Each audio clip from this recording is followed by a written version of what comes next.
Hello everyone, আমি অনুশ্রীতি। আমার ব্লগে তোমাদের সবাইকে স্বাগত। এই ব্লগটা আমি স্টার্ট করছি মঙ্গলবারের সকাল থেকে। আজ হলো 11ই মার্চ আর আমাদের 5 বছরের অ্যানিভার্সারি। দেখতে দেখতে 5টা বছর কেটে গেল, মানে কি করে কেটে গেল বুঝতেই পারলাম না। আর এই যে সকালবেলায় মা শুরু করেছে রান্নাবান্না অ্যানিভার্সারি উপলক্ষে।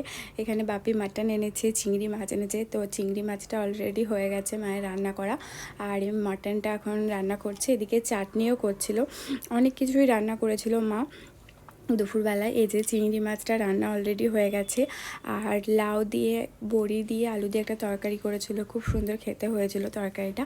আর এই যে আলু ভাজা, বেগুন ভাজা, মাছ ভাজা, সাথে মাটন, চাটনি, আর ছিল দই, মিষ্টি, চিংড়ি মাছ, অনেক কিছুই ছিল।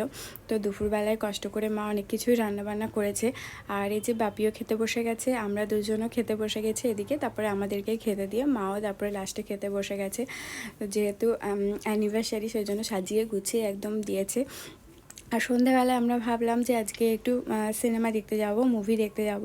তো সেই জন্য আমরা এখন 8টার সময় শো, মানে টিকিট কাটা হয়েছে, কিন্তু আমাদের বেরোতে বেরোতে একটু দেরি হয়ে গেছিলো রেডি হতে। তো সেজন্য প্রায় এক্স্যাক্ট টাইমেই পৌঁছেছি। সেজন্য গিয়ে ভালো করে ছবি টবিও আমরা তুলতে পারিনি।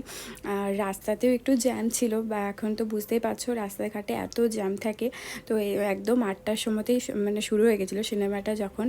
আর আমরা সিনেমাটা দেখতে গেছিলাম, সেটা হচ্ছে সাবা। সেটা রাজাদের কাহিনী, মানে শিবাজির যে ছেলে তাকে নিয়ে কাহিনীটা। ভীষণ ভালো লাগলো।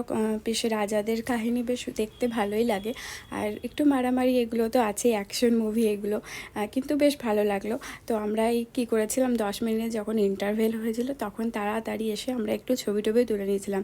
কারণ যখন বেরোবো তখন প্রায় 11টা বাজতে যাবে, তখন মানে ফাঁকা টাকা হয়ে যাবে। সেই জন্য তাড়াতাড়ি করে ছবি টবি তুলে নিয়েছিলাম। আর এই যে বাড়ি এসে আবার কেক কাটিংও শুরু করে দিয়েছি। দোলা দিদি আর অভিষেক দা এই কেকটা পাঠিয়েছিল, খুব সুন্দর কেক। আর কেকটা খেতেও ছিল আর দেখতেও ভীষণ সুন্দর ছিল। ও মানে এখন দোলা দিদি, অভিষেক দা যারই জন্মদিন অ্যানিভার্সারি হয় ওরাই কেকটা পাঠিয়ে দেয়, কিন্তু মা একটা কেক নিয়ে অলরেডি আমাদের জন্য চলে এসেছিলো।